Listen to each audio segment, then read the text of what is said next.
আসসালামু আলাইকুম বন্ধুরা, পপিস রেসিপিতে জানাচ্ছি আপনাদের সকলকে আন্তরিক শুভেচ্ছা।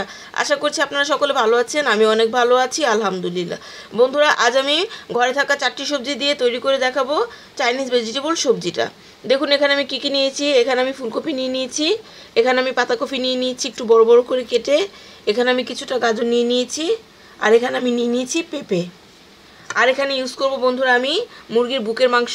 আমি এক সাইডের এক পাশ নিয়ে নিয়েছি। আমি মাংসটাকে অল্প একটু লবণ আর গোলমরিচের গুঁড়ো দিয়ে সিদ্ধ করে ছিঁড়ে নিয়েছি। আর আমি এতে ইউজ করব বন্ধুরা পেঁয়াজকলি। পেঁয়াজকলিটা আমার কাছে ভালো লাগে, সেজন্য আমি দেব। আপনারা চাইলে স্কিপ করতে পারেন, এর বদলে বটবটি দিতে পারেন। প্রথমে বন্ধুরা আমি কি করব, ফুলকপিটা, পেঁপেটা আর গাজরটা এগুলি একটু শক্ত সবজি, এই সবজিগুলিকে আগে পানিতে সিদ্ধ করব। নামানোর আগে আমি পাতাকপিটা দিয়ে আগে ভাপ দিয়ে নিচ্ছি। তাহলে আমি ভাপ দিয়ে ফিরে আসছি। দেখুন বন্ধুরা, সবজিগুলিকে আমি অল্প একটু পরিমাণ লবণ দিয়ে হালকা একটু সিদ্ধ করেছি।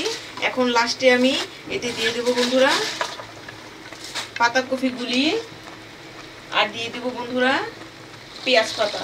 বন্ধুরা এই দুটো উপকরণ নামানোর আগে দিয়ে দিবেন। এখন আমি শুধুমাত্র একটা বলক দিয়ে তারপর সবজিগুলো পানি ছেঁকে তারপর চাইনিজ ভেজিটেবলটা রান্না করব। তাহলে আমি ফিরে আসছি একটা বলক দেওয়ার পরে। দেখুন বন্ধুরা, ভেজিটেবলটা রান্না করার জন্য আমি এতে একটা পাতিলা বসিয়ে দিয়েছি চুলার উপরে। এতে আমি কিছুটা তেল দিয়ে দিয়েছি। এখন আমি এতে দিয়ে দেবো বন্ধুরা আদা রসুনের পেস্ট 2-4 চামচ পরিমাণ। আমি আদা রসুন বাটাটাকে দিয়ে ভালো করে ভেজে নেব প্রথমে। দেখুন বন্ধুরা, আমি আদা রসুনের পেস্টটাকে ভালো করে ভেজে নিয়েছি। এইভাবে তেলে ভেজে নিলে অনেক সুন্দর একটা স্মেল আসে। এটা আমি দিয়ে দেবো কিছুটা খালি করে নেওয়া কাঁচামরিচ। এখন আমি কাঁচামরিচটাকে এর সাথে একটু ভালো করে ভেজে পানি দিয়ে আদা রসুনটাকে ভালো করে কষিয়ে নেব।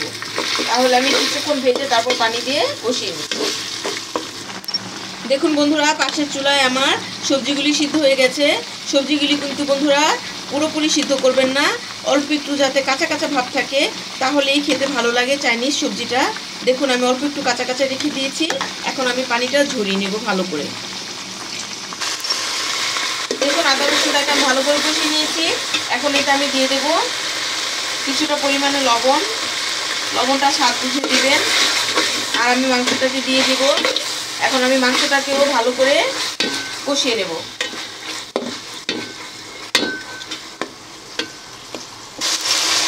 দেখুন মাংসটা আমার সুন্দর মতো কষে গেছে। এখন এটা আমি সিদ্ধ করে রাখা সবজিগুলি দিয়ে দেব। এখন আমি সবজিগুলি ভালো করে মিশিয়ে নেব।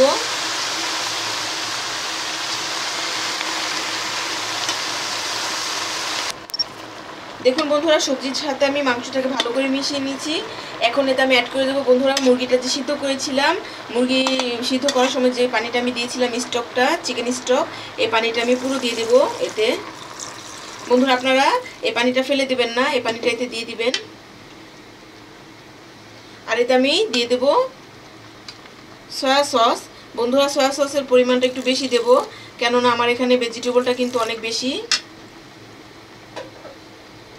এখন আমি এই দুটো উপকরণ আগে ভালো করে মিশিয়ে নেব।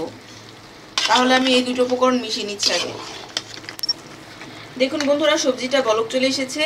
এতে আমি দিয়ে দেবো বন্ধুরা 2-4 চামচ থেকে 3-4 চামচ পরিমাণ গুঁড়ো দুধ।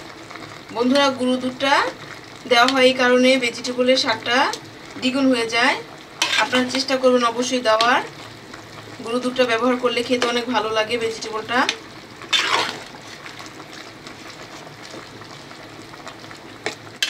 আর এতে আমি দিয়ে দেব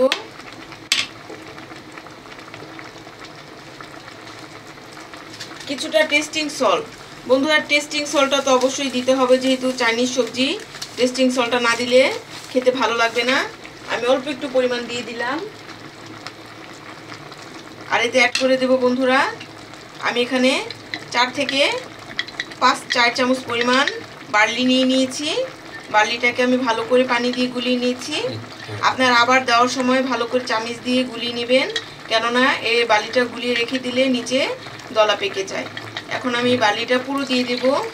দিয়ে বন্ধুরা সাথে সাথে নেড়ে নিতে হবে, তা না হলে কিন্তু দলা পাকিয়ে যাবে।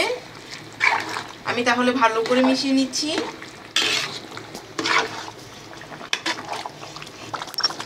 দেখুন বন্ধুরা তৈরি করে নিলাম মজাদার ও সুস্বাদু ঘরে থাকা মাত্র 4টা সবজি দিয়ে চাইনিজ ভেজিটেবল। বন্ধুরা, এরকম শীতে সবজি দিয়ে আপনারা ঘরে যে কোনো সময় তৈরি করে নিতে পারেন এই চাইনিজ ভেজিটেবলটা। আর আপনারা ফ্রিজে রেখে 1 সপ্তাহ পর্যন্ত সংরক্ষণ করে খেতে পারেন। বন্ধুরা, আজকে আমার এই ভেজিটেবল রেসিপিটা কেমন হয়েছে আপনারা অবশ্যই কমেন্ট করে আমাকে জানাবেন। আর যদি ভালো লেগে থাকে আজকের এই ভিডিওটা, আমার চ্যানেলটা অবশ্যই সাবস্ক্রাইব করে দিবেন। পাশে থাকা বেল বাটনটা অল ক্লিক করে রাখবেন, যাতে আমি ভিডিও ছাড়ার সাথে সাথে আপনাদের কাছে পৌঁছে যায়। আজ তাহলে এই পর্যন্তই শেষ। সবাই ভালো থাকবেন, সুস্থ থাকবেন। আসসালামু আলাইকুম।